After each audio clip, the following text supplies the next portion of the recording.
welcome Patrick Reed from the Four Aces, who had an excellent finish last week in Bangkok. Thank you. And is prepped to play well this week as well. Mike, go ahead.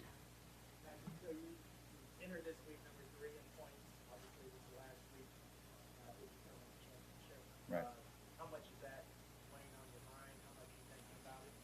You know, I mean, it's always in the back of your mind. I mean, anytime you play in any tournament, you're always thinking about what results will do to certain things. But really, with the points, with what I did last week, put me in a position where it set me up to have that opportunity. And really, the only thing I can do this week is to go out and just try to focus on each day and play good golf. Because, you know, if I go and I play well, that takes care of everything. It takes care of the team, takes care of the individual. And, you know, that's just something that I've always preached to our team, as well as just to my team on the golf course, is that, hey, when we're out there, we're not sitting there worrying about positionings, this, that, and all that. You go out and you play the best golf you can. And if you go out and you play how you're supposed to, everything else will take care of itself.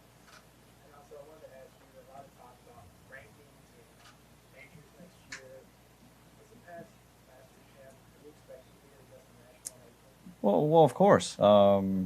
You know, you always expect to be there, being, you know, a past champion, as well as the categories with what comes for winning at Augusta. But you know, it's hard to answer really any questions about all that, because everything's either a pending matter or, you know, based off the majors, haven't really heard anything from any of them yet. So to sit here and speculate would be hard, and it would be the wrong thing to do. You know, we just have to wait and see how it all folds out, what they say, in order to you know, to really make a comment on that and go from there.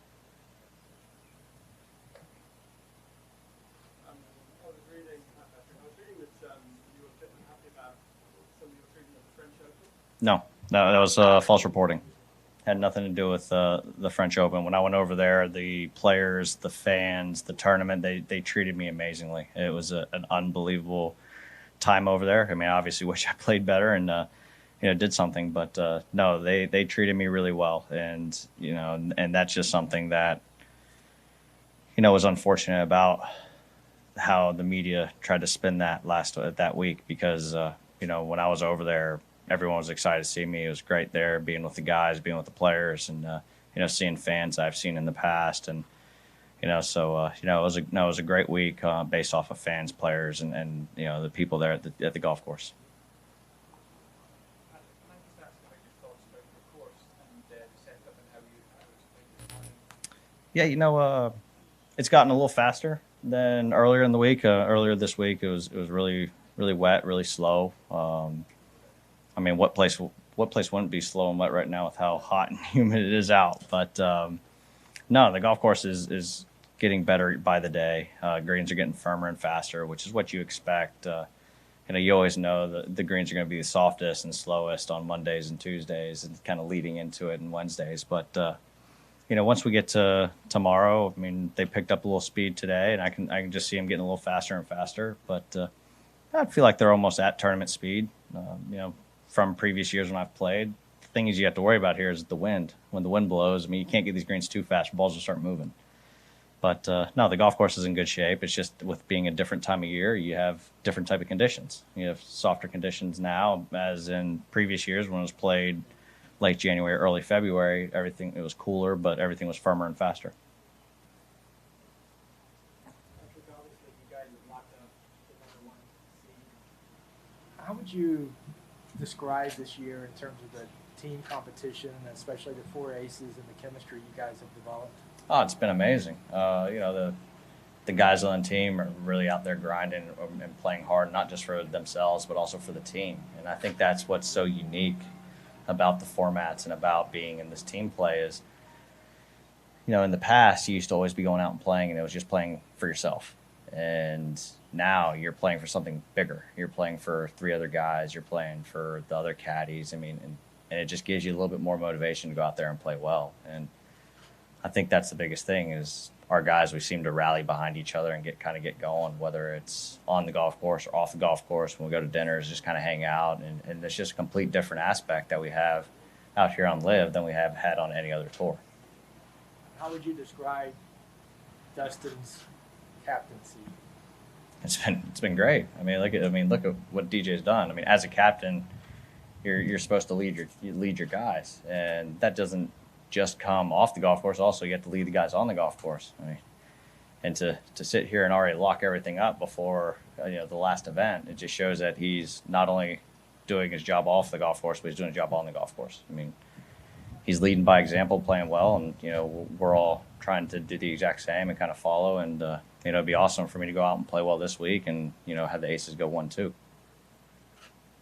you did not play in Scotland, do you have to play more on the European Tour to meet the obligation? Or? Yeah, so I've only played 2 because I was able to play in Scotland. That gave me only 2 events. So, I'm not really worried about that right now this week. I have, my team and stuff at home is looking at scheduling, looking at just kind of seeing what's the best thing to do going forward. I do know that because of the category that I'm in, being an honorary lifetime member, but also being a past Masters champion next year, if I'm not able to fulfill my membership this year, next year I'll be able to play off of that category.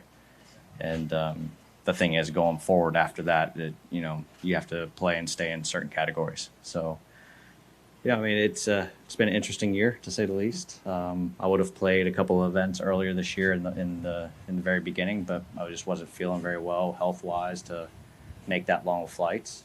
But and I was hoping to be able to play Scottish because I'd be sitting here at 3 minimum by now. I'd be at 3 or 4, and it's just one of those things that sometimes everything doesn't go accordingly to plan. You just have to adapt and adjust, and that's what we're having to do.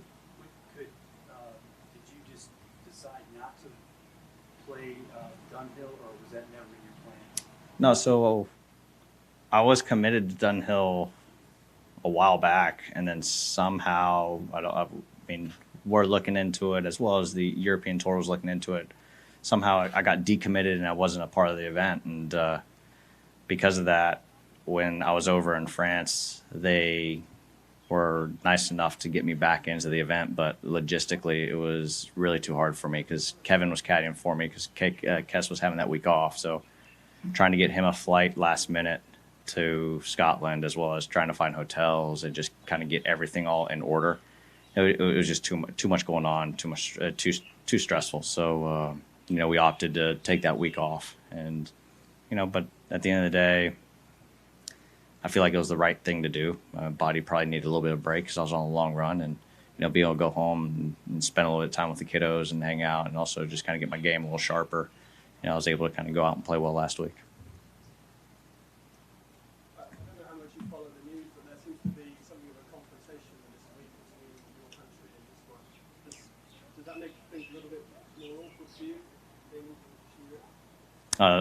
It's hard to comment on that because I honestly haven't seen the news at all. I mean, it's such a awkward time zone for us. It's even hard for me to sit there and talk to the fam because I'm up practicing while they're sleeping, and when I get home, I'm going to sleep when they're waking up. So, I haven't seen really the news. Haven't really paid attention to anything that was going on the media front while I've been here. But everything will work out. Patrick, next week you guys are going to be playing match play. Has the 4 aces started to discuss strategy? Who's going to do alternate shot? How you guys are going to team up, match up? How do you? Well, I'm not going to give away what we're doing as a team, but I can tell you this much: we're all really excited, and I can't wait for match play. Awesome. Yep. Cool. Anybody else? Go ahead, Teddy. Hey, Patrick, Teddy, Hey, Bob. luckiest golfers here. I did a little research before the London event. Your world ranking points, you were 36. I'm getting hammered. Well, I looked today, you're 56. Yeah. My question is, do you honestly think you're the 56th No, player in the not world? at all. The only thing I'll say about all of that is the longer that you have competitive golf and competition with such great players and top players, the longer they're playing events that aren't getting world ranking points, it just makes the world ranking system insignificant. I mean, let's be honest, it's not a true system if you're not counting all the events and having points for everybody. If you're competing for a golf tournament and they meet every criteria that you're supposed to meet in order to have world ranking points, then they should be getting world ranking points no matter what. It doesn't matter where you're playing, who you're playing, and what tour you're on or anything like that. And if you're trying to say that we don't deserve world ranking points, this and that, then it's a political battle. It's not actual true system. And last time I checked, every sport you play, it's based off of competition and who you're playing, how strong that field is, and who wins, and you're allocated certain things. Doesn't matter what tour you're playing on. Yep. Great. Thank you, Patrick. Thanks. Good luck this week. Thanks, guys.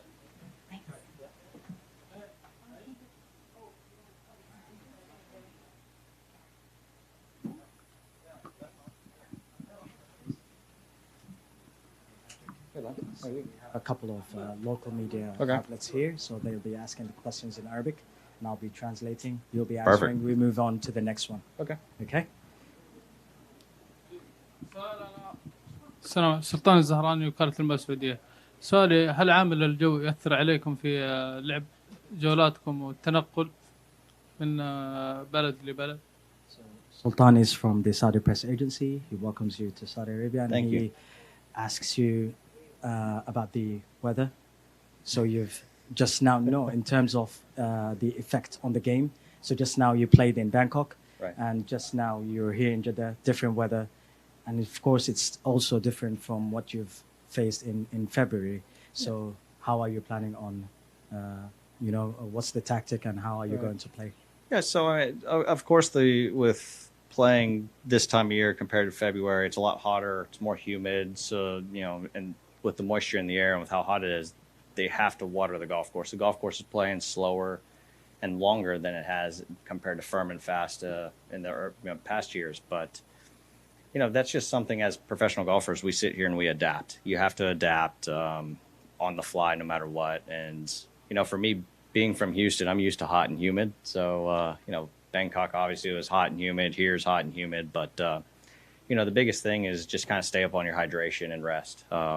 It's all about quality this week rather than quantity. If you're out there working, it's not just beat balls and tire yourself out. You have to have a plan. And, that's the thing is, as golfers, as professionals, we have a plan for everything we do. And because of that, weeks like this and last week, you really have to fine tune that plan to be able to make sure you're fresh for tournament play.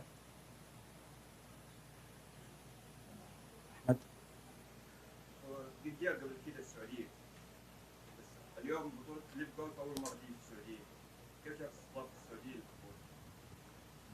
So obviously, Patrick, this is not your first visit to the kingdom, but you've participated in different tournaments to Live Right. Golf, and this is the first time Live Golf is coming to Jeddah. So, in terms of the different system, in terms of the different style of play, is this going to affect your game, given that you have done well in the previous tournaments? Yeah, no, if anything, it's just going to be more motivation to play even better.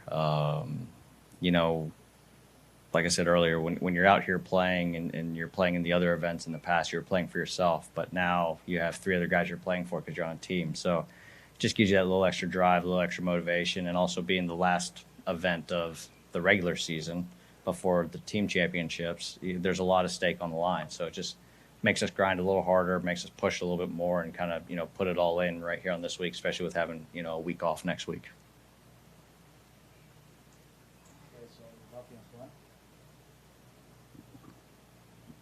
كيف تشاهد اهتمام اللاعبين الهواة والطلاب خلال التدريبات في هذه البطولة؟ So this question is about the golf clinics and the visits. So yesterday, Pat Perez and Hudson Swafford had a Right. clinic with the kids. You've been here before doing also some clinics and some visits with the schools.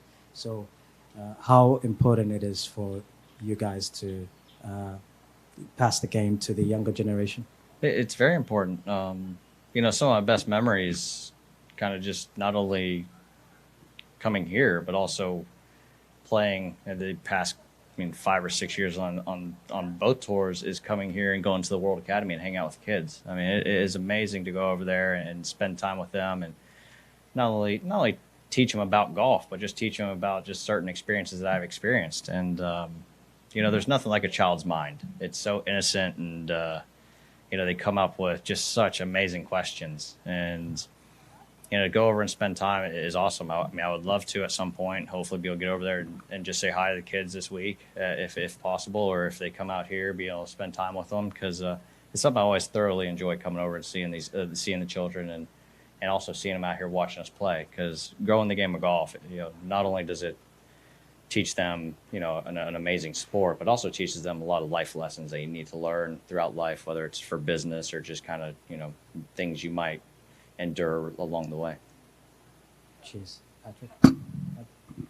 Last question, guys. أحمد أبو جلاس، في كم سنة يقدر الطفل إنه ينشأ، يعني من بداية كم سنة عشان يقدر يوصل للاحتراف، يعني في 5-10 سنين؟